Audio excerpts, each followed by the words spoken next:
Well, here we go again. I knew it was only a matter of time before Gary Lineker and his self-righteous self started spouting off on his political platform again, despite the fact he is being paid to talk about football. But yes, here he is again, retweeting a tweet from the BDS movement, a racist and anti-Semitic movement, which is calling for Israel to be boycotted from international sporting bodies. So we're living in a time where we're experiencing record levels of racism against the Jewish people. But while this is going on, Gary Lineker is retweeting calls to boycott the only Jewish state in the world. Predictably, he has generated outrage. Andrew Percy, who is a prominent Jewish Conservative MP, is among several Conservatives to criticise Gary Lineker. He has said that Gary Lineker is an ill-informed, ignorant commentator on the Middle East.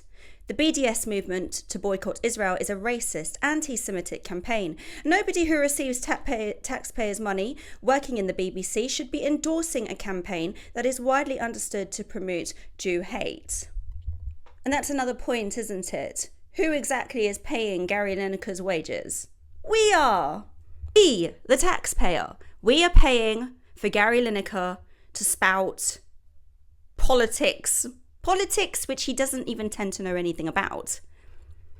This is the same man who compared the Conservative Party to the Nazis because of their position on illegal immigration.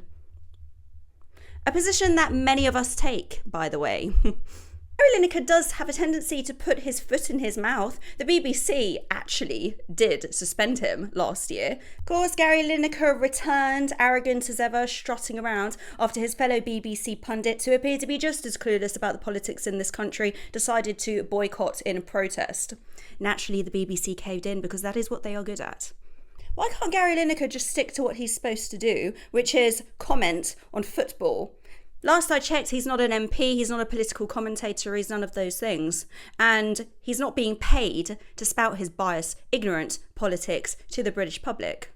But I think the thing that gets under people's skin the most is that he never seems to experience any real repercussions for his behaviour. It's like, yes, you can get away with being outrageous, but no one's going to do anything about it. But let's be honest, he does represent a good chunk of people in general in this country. I mean, look at these mass protests that have been going on in London and elsewhere. Protests that have been costing the British taxpayer millions of pounds for them to take place, for them to express their anti-Semitic, racist hatred.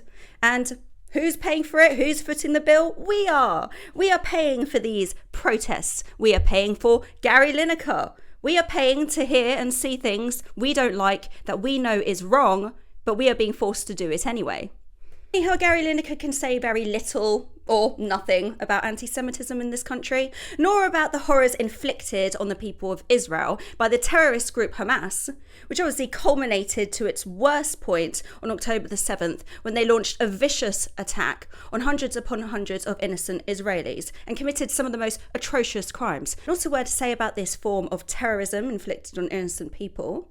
But then again, what is to be expected from Gary Lineker, who has so often shown his ignorance to the British public at large, who has no qualms about peddling this same ignorance on social media platforms?